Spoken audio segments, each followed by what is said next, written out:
Bonjour les amis, aujourd'hui nous allons faire un dessert vraiment très très bon et très rapide à faire.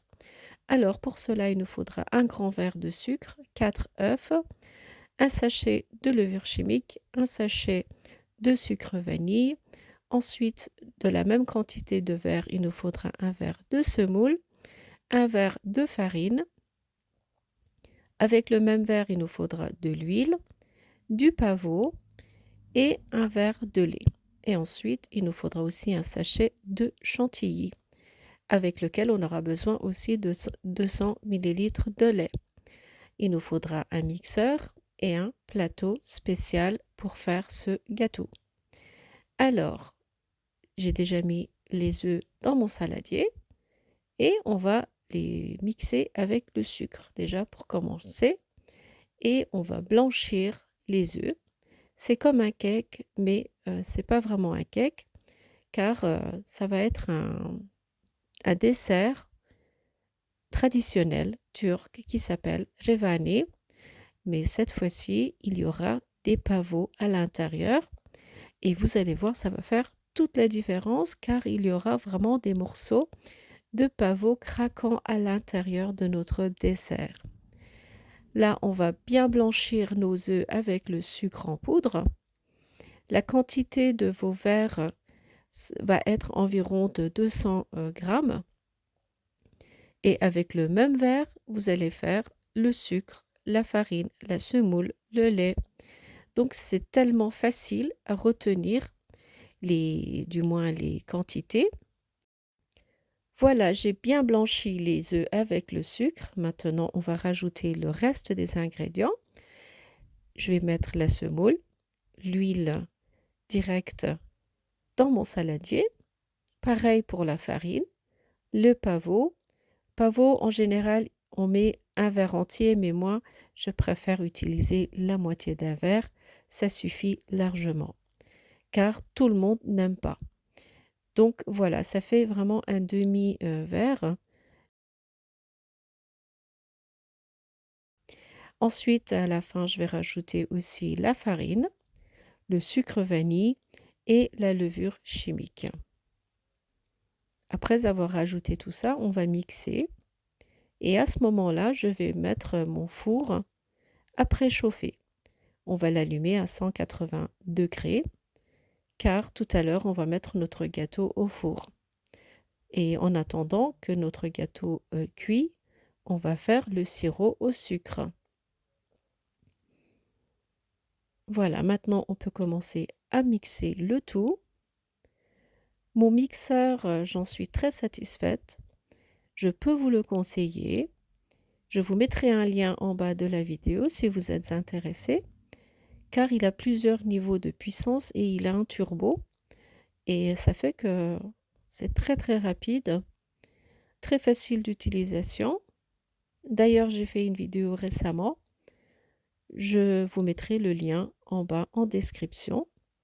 Comme ça, vous cliquez sur le lien et vous pouvez le commander. Voilà, mon cake est quasiment prêt. Et maintenant, on va beurrer notre plateau. En général, ça ne colle pas, mais moi, je préfère beurrer. Comme ça, on est sûr que notre cake ne collera pas. Si vous utilisez vos ingrédients à température ambiante, vous allez garantir une bonne cuisson de votre dessert. Mais si vous les sortez du frigo, là, ça risque de moins gonfler. C'est pour ça que les œufs, le lait, il faut les garder à température ambiante juste avant de commencer à faire le dessert. Voilà, maintenant on va verser le tout sur notre grand plateau. Ce plateau, en général, c'est un plateau spécial beurek, mais moi je l'utilise aussi pour faire ce dessert, car c'est vraiment un dessert en grande quantité. Et ça, moi, je l'ai fait spécial pour le restaurant, car j'avais une réservation pour 30 personnes, et ça a suffi pour les 30 personnes. Car on fait des parts assez petites, et le dessert est assez haut. Donc ça fait que c'est un plat très économique. Après avoir bien étalé tout le cake comme cela, je secoue un peu et ça va au four pendant environ 35-40 minutes. Maintenant, on va faire le sirop de sucre. Là, je vais utiliser 2 verres de sucre et 2 verres et demi d'eau que je vais rajouter avec une rondelle de citron. Je vais mélanger et après on va faire bouillir ça pendant 10 minutes. Ça, c'est un sherbet. C'est le sirop de sucre. Après avoir bouilli, on va le laisser refroidir. Moi, j'ai pas fait une grosse quantité, mais normalement, ça suffit largement. Voilà, notre cake aussi est cuit, notre revane. Et maintenant, après avoir attendu 5-10 minutes, on peut verser le sirop qui est aussi un peu refroidi. Et ça va absorber tout le sirop à l'intérieur. Si ça ne suffit pas, si vous trouvez que votre cake est sec, vous pouvez refaire un peu de sirop. Ça sera encore meilleur. Il sera juteux. Là, je vais faire ma chantilly et pour cela, il me faut 200 ml de lait frais et je vais mettre un sachet de chantilly artificiel et on va mixer ça. Ça, c'est très pratique. Ça monte très très vite et on arrive à garder une crème assez longtemps, bien fixe en fait. Et on va étaler ça au-dessus de notre dessert. Et il va être vraiment délicieux. Moi, en général, mes enfants en réclament régulièrement.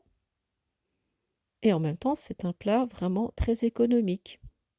Après avoir bien étalé la chantilly, je vais utiliser un appareil pour faire des dessins un peu plus différents, comme cela. Ça fait des petits traits. Et ensuite, on pourra mettre aussi un peu de pavot pour la petite décoration. Comme ça, il m'en restait encore un peu. Et j'en mets comme ça. Et en général, on obtient environ une trentaine de parts, sans problème. Voilà les amis, j'espère que ma vidéo vous a plu. Si vous n'êtes pas encore abonné à ma chaîne YouTube, n'hésitez pas à vous abonner. Et sur ce, je vous dis à très bientôt avec de nouvelles vidéos.